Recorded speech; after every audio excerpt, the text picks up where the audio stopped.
예. 요한계시록, 요한계시록은 위조를 했기 때문에 성경이 아니다. 개작을 했다는 거죠. 문학 작품도 아니고 성경을 구약 예언서들을 다 고쳤습니다. 그래서 요한계시록은 신약의 어떤 성경보다도 구약의 내용이 가장 많아요. 근데 그거를 다 저자가 다 고치고 바꿨어요. 그래가지고 요한계시록은 인용문이 없어요. 우리가 복음서나 바울서신에는 구약 인용문이 많이 등장하는데 그 요한계시록은 그것보다 거의 뭐 구약 예언서를 거의 대부분을 가져왔는데 인용문이 하나도 없어요. 왜냐면 다 고쳤어요. 다 고쳐가지고 가장 많은 구약 예언서 구약의 내용이 담고 있으면서 인용문이 하나도 없다는 황당한 그러한 성경이 되었습니다. 그래서 어떤 걸 어떻게 고쳤는가 거기에 대해서 이제 이야기를 나누겠습니다. 오늘은 20장 요한계시록 20장 11절 읽겠습니다. 또 내가 크고 흰 보좌와 그 위에 앉으신 이를 보니 땅과 하늘이 그 앞에서 피하여 간데없더라. 여기 보면 흰 보좌, 백보자 이야기가 나와요. 백보자 이야기. 그리고 그 밑에 보면 이제 심판하는 이야기가 나와요. 죽은 자들이 부활해서 심판된다는 이야기가 나오는데 여기 보면은 백보자라는 말이 어디서 나오냐? 그리고 다니엘서에 보면은 다니엘서 7장에 보면은 불보자가 나와요. 불보자. 거기가 심판하는 하나님이 심판하는 그런 장면이 나오는 건데 우리가 다니엘서 7장 9절을 읽어보면 내가 보니 왕자가 놓이고 애적부터 항상 계시니가 자정하셨는데 그의 옷은 희기가 눈 같고 그의 머리털은 깨끗한 양의 털 같고 그의 보좌는 불꽃이요 그의 바퀴는 타오르는 불이며 불이 강처럼 흘러 그의 앞에서 나오며 그를 섬기는 자는 천천히요 그의 앞에 모서선 자는 만만이며 심판을 베푸는데 책들이 펴 놓였더라. 여기 보면 불보자란 말이 나와요. 불보자. 하나님이 앉으신 보좌는 불보자입니다. 불보자예요. 그의 바퀴는 타오르는 불이며 불이란 말이에요. 그리고 에스겔서에도 보면 불이에요. 불. 하나님이요. 그 성산도 하나님의 성산이 불이에요. 불이 막 먼 곳에 타올라요. 다니엘서에 보면은 불의 강이 그 보좌에서 나왔다 그랬어요.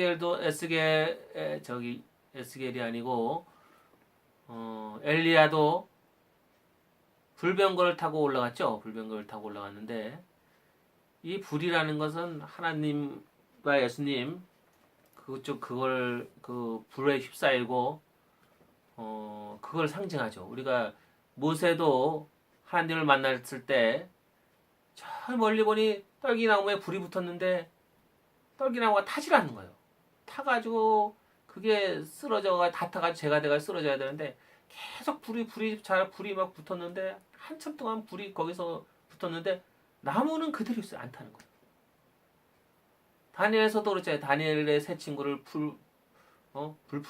풀무불에 던졌는데 안 타요. 안 타. 거기 보니까 인자 같은 이가 그 다니엘 세 친구를 데리고 다녀요. 죽지도 않고 막 다녀요. 불에 타지도 않고. 그래서 느부갓네살이 놀라가지고 나와보라고. 어떻게 불이 안 타냐고. 그래서 하나님이 구름에 쌓여서 그 안에 불이 있어요. 불에 쌓여서 옵니다. 우리가 불기둥, 구름기둥이라는 얘기가 출애굽에 계속 나오잖아요. 출애굽기, 민수기, 신명기 계속 나와요. 하나님이 구름기둥 안에서 말씀하시더라. 불기둥 가운데서 말씀하셨더라. 그 내용이 계속 나와요. 에스겔에서 그 안상을 더 자세히 설명합니다. 에스겔 1장에서 하나님이 찻스랍이 안에 그룹을 타고 멀리서 구름이 오는데 그 안에서 막 불이 있고 그 안에 막 빛이 번쩍번쩍이고 무지개 같은 그런 광채가 나고 막 그래요. 그 겉은 구름이고 안은 불에다가 빛이에요. 그런 내용이 이제 나오죠. 그런데 이제 오늘 다니엘서도 보면 불보자래요. 불보자고 바뀌는 타오르는 불이며. 그래서 그래서 에스겔 내용하고 에스겔서의 내용하고도 좀 많이 비슷해요. 에스겔서 내용하고도 에스겔도 안에서 불이고 바퀴에 대해서도 얘기 나오잖아요. 불이 있다, 불이 탄다 이거예요. 불이 타오르고 있다는 얘기예요. 그러니까 불보좌에 앉아 있는 하나님이 심판하신다. 근데 이거를 요한계시록에서는 백보자로 바꿨어요. 흰보자. 근데 흰보자가 왜 흰색을 흰보자라고 바꿨냐 하면 여기 다니엘서에 보면 하나님에 대해서 이제 묘사를 했는데 옷은 희기가 눈 같고 옷이 하얗대요. 하나님이. 그 머리털은 깨끗한 양의 털 같고, 그러니까 하나님이 머리가 하얘. 깨끗한 양의 털 같이 아주 하얘. 그리고 옷도 하얘. 예수님이 변화산에서 변화됐잖아요. 변화산에서 하얗게 변했어요. 얼마나 옷이 하얗게 변화됐는지 빨 수가 없어. 어떻게도 빨아도 그렇게 하얗게 할 수 없다 이거예요. 하얗게 변했다. 근데 이런 하얀 다니엘서의 하얀 머리 하나님이 백발을 하셨고 하얀 옷을 입었다 해가지고 아마 흰보자로 바꾼 것 같아요. 백보자로 바꿨어요. 그게 요한계시록 저자가 그렇게 바꾼 것 같아요. 백보자를. 왜 백보자라고 썼냐? 모세도 하나님을 보고 와서 얼굴에 빛이 났어요. 빛이 났어요.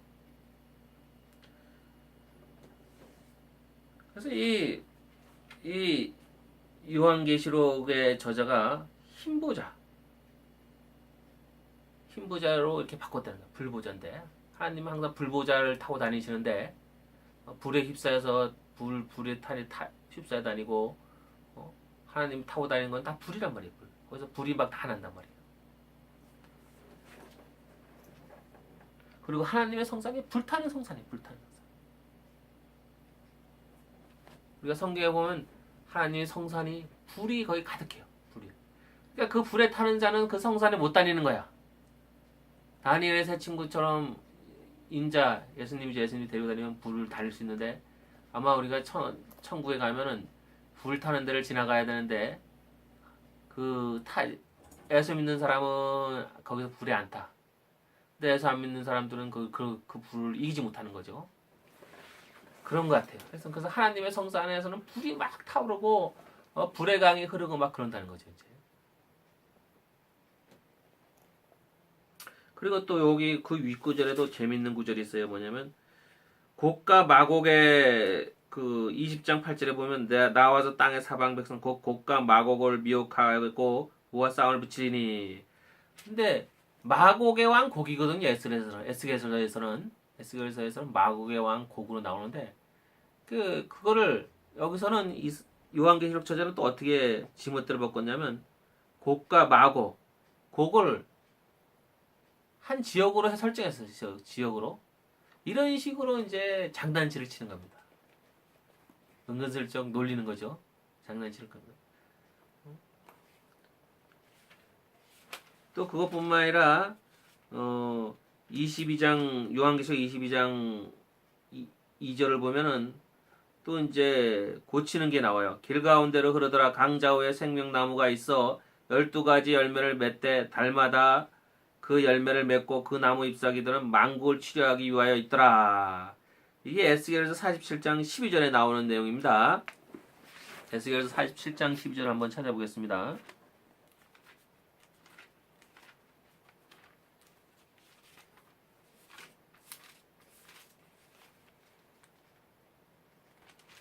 아이고.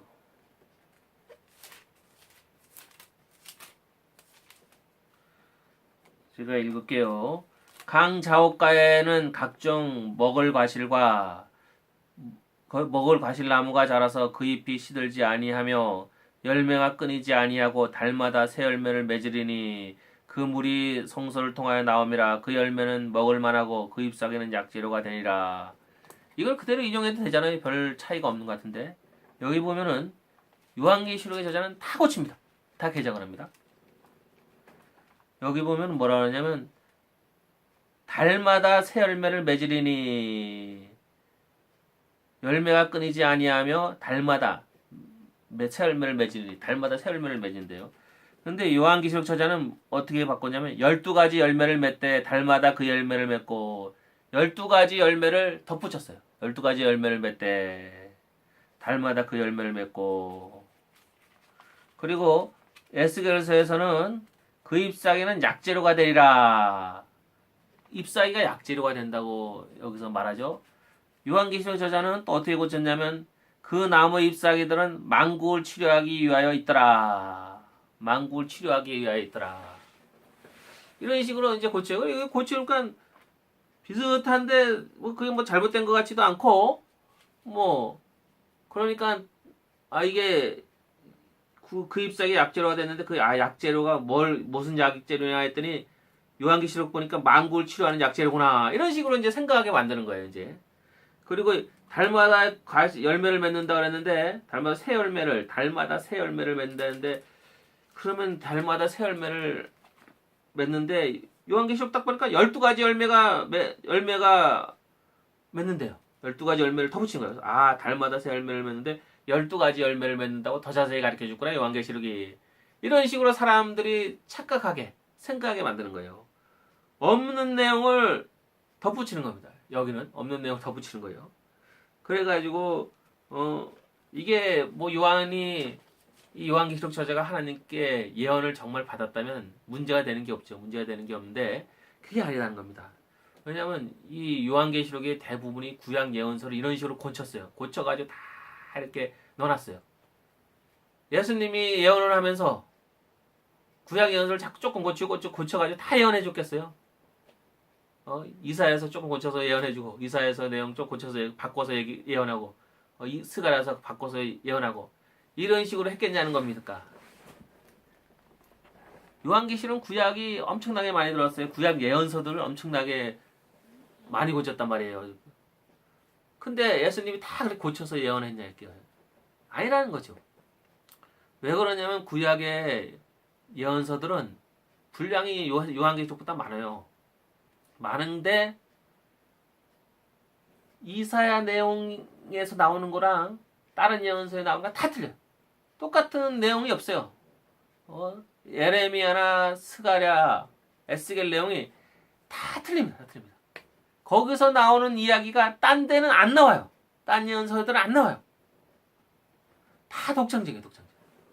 근데 요한계시록만은 이거는 이사야서 내용이고, 이거는 에스겔서에 나오는 내용이고, 이건 스가랴서에 나오는 내용이고, 이건 다니엘에서 나오는 내용이고. 아니 구약에서는 하나님이 이사야에게는 이사야만의 예언을 이사야만한테만 알려준 예언을 했고, 다니엘에게는 다니엘에게만 특별한 그러한 예언을 해줬고, 에스겔은 에스겔한테만 특별한 다른 예언자한테는 예언 안 해줬던 그런 거를 예언해줬는데 왜 요한계시록 저자한테는 요한한테는 이사야서 바꿔서 예언하고 에스겔에서 바꿔서 예언하고 다니엘에서 개작해서 예언하고 그렇게 했겠냐는 겁니다. 그건 아니죠. 그러니까 요한계시록이 성경이 아니라는 겁니다. 위조된 위경이요.